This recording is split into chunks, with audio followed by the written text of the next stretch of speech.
नमस्ते दोस्तों, जय माँ काली, जय माँ भवानी। दोस्तों, अभी तक आप जाने कि भगवान भोले शंभू के माथे पर जटा, चंद्रमा और माता गंगा क्यों विराजती है। इन के पीछे क्या रहस्य है, क्या सीख छुपा है जो हमें और हमारे बच्चे को जानना चाहिए, वो मैंने अभी तक आपको बताया। आज आप जानेंगे कि भगवान के माथे पर त्रिपुंड क्यों है, भगवान अपने ललाट पे त्रिपुंड क्यों लगाते हैं। दोस्तों, अब त्रिपुंड क्या होता है वो समझिए। जब माथे पर लेटा हुआ 3 रेखा खींचा जाता है तो इसे ही त्रिपुंड कहा जाता है। शास्त्र कहता है कि त्रिपुंड सत, रज, तम 3 गुणों को दर्शाता है, जिससे ये सारा ब्रह्मांड बना। सृष्टि के हर कण में ये बसा हुआ है, जो कि अटल सत्य है। आप सोचो ना, भगवान शिव शंकर चंदन, कुमकुम, मिट्टी से तिलक या त्रिपुंड नहीं करते, वो करते हैं भस्म से। भस्म अटल सत्य को बताता है। कौन सी अटल सत्य को? तो भस्म बताता है कि इस संसार का हर एक चीज नाशवान है। तो जिस तरह से ये बात निश्चित है, सत्य है कि शरीर, संसार का शरीर से जो भी चीज है वो सब नाशवान है। ये शरीर, ये संसार सब नाशवान है। उसी तरीके से ये भी सत्य है कि ये शरीर, इस ब्रह्मांड का हर एक कण में 3 गुण छुपा हुआ है। उसी अटल सत्य को दर्शाने के लिए भगवान शिव भस्म से त्रिपुंड लगाते हैं। अब बात आता है कि ये त्रिगुण क्या है। सत्व मतलब किसी चीज के निर्माण की शक्ति, जिसे हम ज्ञान शक्ति भी बोल सकते हैं। रज मतलब पालने और रक्षा की शक्ति, जिसे हम क्रिया शक्ति भी बोल सकते हैं। और तम का मतलब होता है नष्ट करने की शक्ति, जिसे इच्छा शक्ति हम बोल सकते हैं। इन्हीं ज्ञान शक्ति, इच्छा शक्ति, क्रिया शक्ति को सत्य, रज, तम कहा जाता है। यही माता त्रिदेवियां भी हैं, जो माता लक्ष्मी, माता सरस्वती और माता पार्वती या महाकाली। त्रिदेव भी सत्य, रज, तम प्रधान देवता है। ब्रह्मा जी को कहा जाता है वो सत्व प्रधान है, क्योंकि उनके पास ज्ञान शक्ति है और वो संसार का निर्माण करते हैं। जहाँ भी निर्माण की जरूरत होती है वहाँ ज्ञान होना अति आवश्यक होता है, वहाँ सत्व होता है। सत्व मतलब ज्ञान, ज्ञान मतलब निर्माण। अब बात आता है रज। रजस, जिसे के प्रधान देवता हम लोग मानते हैं विष्णु जी के। उनकी शक्ति जो है वो क्रिया शक्ति माता महालक्ष्मी है। तो जब भी पालन करने की बात आती है तो वो लक्ष्मी जी से ही, मतलब क्रिया शक्ति से ही हम किसी भी चीज का पालन कर सकते हैं। अब बात आती है तीसरे गुण की, जो है तमस, जिसके प्रधान देवता हम लोग मानते हैं महादेव। उनकी शक्ति जो इच्छा शक्ति है वो माता भगवती, आदि शक्ति माता काली है। कुछ भी संहार करने की, नष्ट करने की जो शक्ति है वो माता तमस के अंदर जो आती है वो माता आदि शक्ति देती है। तो कहने का मतलब है कि यही 3 शक्ति, यही 3 गुण को ये त्रिपुंड दर्शाता है, जो बताता है। अब इसमें से बच्चों को क्या सीखना है वो जानते हैं। जिस तरह से हर एक कण के अंदर, हर एक चीज के अंदर सत्य, रज, तम है, मतलब निर्माण की शक्ति, पालन करने की शक्ति और संहार या रक्षण करने की शक्ति है। उसी तरीके से बच्चों, तुम्हारे अंदर भी निर्माण, पालन और संहार करने की शक्ति है। इसे जागृत करो। कठिन से कठिन कार्य जो तुम्हारे लिए होमवर्क होता है ना, या जिस विषय को तुम सबसे कठिन मानते हो, उसको आसान बनाने की तुम में क्षमता है। तुम आशा तो करो, अपने आप में विश्वास करो और ज्ञान शक्ति जो तुम्हारे अंदर है उसे जगाओ, मतलब सत्व गुण को जगाओ, निर्माण करो। तुम अपने होमवर्क को, अपने कठिन विषय को किस प्रकार से आसान कर सकते हो, इसके लिए जागृत हो, अपने बुद्धि का प्रयोग करो। तुम्हारे अंदर वो शक्ति है, वो सत्व गुण है जो निर्माण करता है। तुम बस कोशिश करो उस शक्ति को जगाने का, है ना। उसके बाद और ऐसा समझने का और ऐसा तरीका बनाओ कि जिससे तुम उस विषय को आसानी से समझ जाओ। सिर्फ विषय ही नहीं, विषय तो एक उदाहरण है।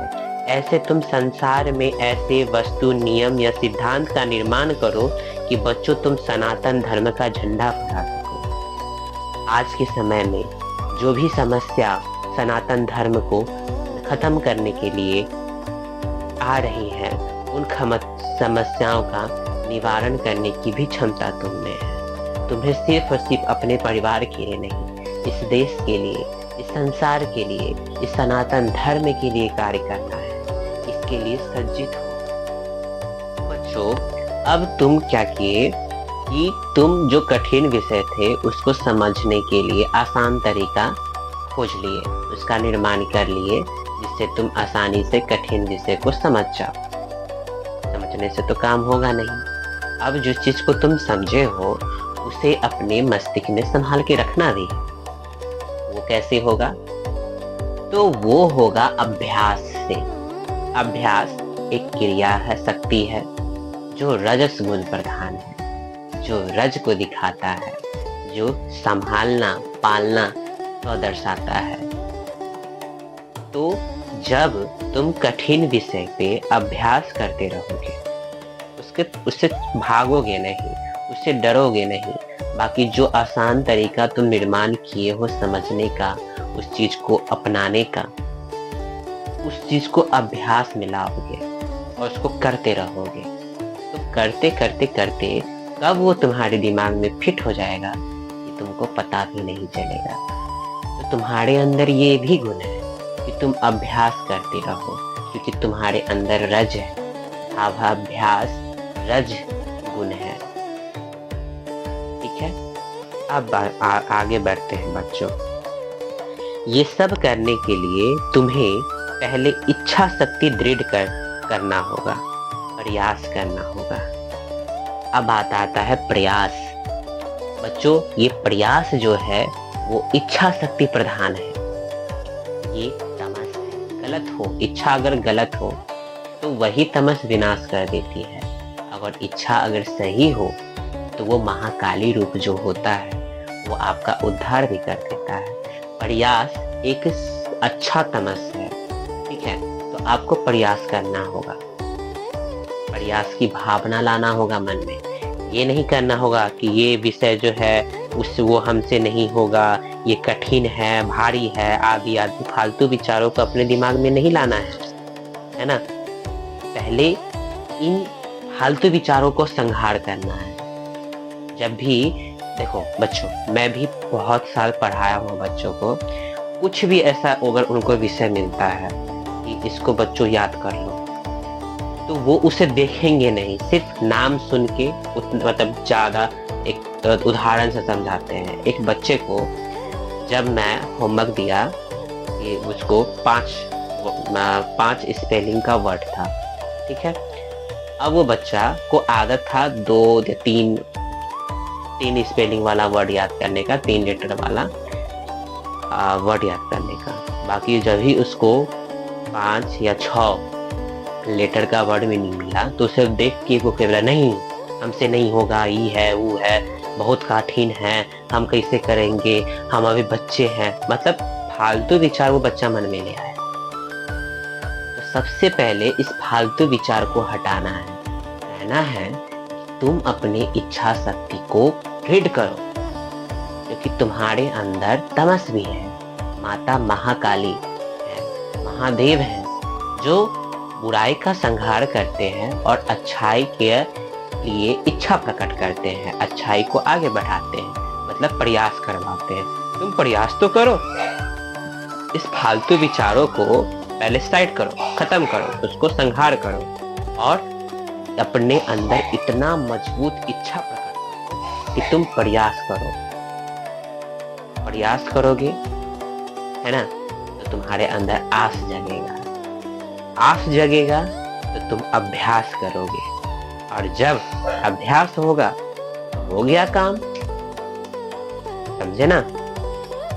अपने पर विश्वास करके, मेरा एक लाइन गांठ बांध के या कहीं भी लिख लेना, अपने पर विश्वास करके प्रयास की इच्छा से अभ्यास करो तो तुम सब कुछ हासिल कर सकते हो। क्या बोला मैं? अपने पर विश्वास करके प्रयास के इच्छा से अभ्यास करना आरंभ करो, तुम सब कुछ पा जाओगे। उसके बाद तो तुम्हें कोई नहीं रोक सकता। उस भारी और हल्का बनाने में, जो तुमको पहले भारी लगा उसको हल्का बनाने में, उसे समझने का गुण तुम्हारे अंदर है बच्चों, है ना? है, इसे जगाओ। हमारे लिए भी भगवान का त्रिपुंड जो सीख देता है वो यही है कि विश्वास, प्रयास और अभ्यास से दुनिया की सारी विद्या प्राप्त हो सकती है। भगवान शंकर का त्रिपुंड यही बताता है कि विश्वास, प्रयास और अभ्यास से दुनिया की सारी विद्याएं प्राप्त हो सकती है, चाहे वो छोटा सा सब्जेक्ट हो जो बच्चों को मिलता है या वो बड़ी से बड़ी विद्या जो सनातन संस्कृति की धरोहर थी, जैसे ज्योतिष, तंत्र, जिस सब के पीछे मिथ को जोड़ के आज हम उन सब चीज से हट चुके हैं। वास्तु, है ना, वास्तु, तंत्र, विज्ञान, कर्मकांड आदि बहुत सारे, संगीत शास्त्र, क्लासिकल सॉन्ग, लोकगीत, रीति रिवाज, इन सब चीजों के पीछे कुछ न कुछ रहस्य था। ये हर चीज हम पहले सीखते थे। शस्त्र विद्या, अस्त्र विद्या, ये सब सीखते थे हम। बाकी आजकल के अंग्रेजी के घटियानुसी दुनिया में हम उस चीज के ऊपर गलत गलत विचारों को थोप कर, गलत गलत बात फैलाकर आज हम अपने बच्चों को उन सब चीजों से अलग कर रहे हैं। क्या हमें हमारे बच्चों को कुरान नहीं पढ़ाना चाहिए? क्यों नहीं पढ़ाना चाहिए? कभी सोचे हैं? क्या हमारे बुजुर्ग जो थे वो मूर्ख थे जो कुरान की रचना करके गए? क्या हमारे बच्चों को, हमारे पुराण में सिर्फ कहानियां ही हैं और कुछ नहीं है? उसमें नीति शास्त्र है, उसमें अर्थशास्त्र है, उसमें आयुर्वेद है, उसमें चिकित्सा की विधि है, उसमें वास्तु है, उसमें ज्योतिष है। क्या नहीं है? फिर क्यों नहीं अपने बच्चों को सिखाते हैं?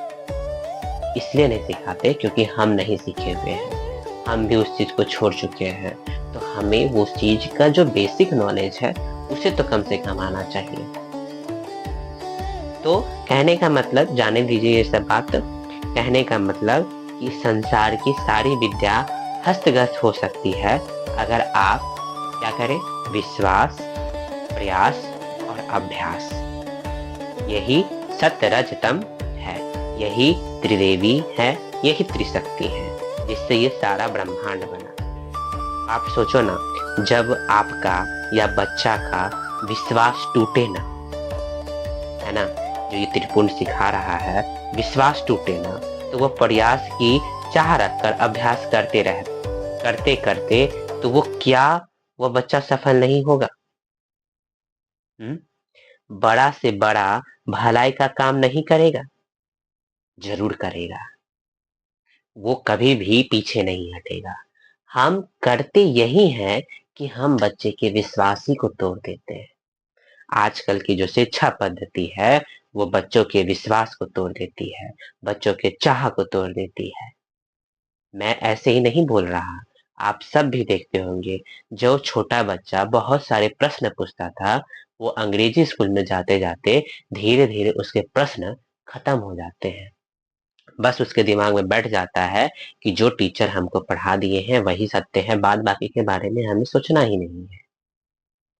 ठीक है, इसलिए मैं कहता हूं, बड़ों और छोटे जो भी अभिभावक या शिक्षक है उन सब से प्रार्थना करता हूं कि अपने कटु वचन या व्यंग से कभी भी किसी भी बच्चे का विश्वास मत तोड़िएगा। उसके विश्वास को दृढ़ कीजिएगा, उसको मोटिवेट कीजिएगा, उसको आगे बढ़ने के लिए प्रेरित कीजिएगा।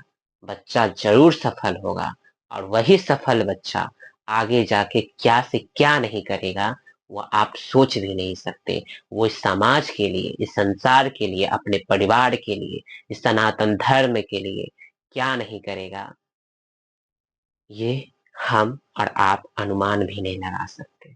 आज के लिए इतना ही। बस ध्यान में रखिएगा, जब भी भगवान शिव के त्रिपुंड को देखिएगा तो ये बात याद रखिएगा कि आस, प्रयास और अभ्यास ये कभी नहीं छूटना चाहिए।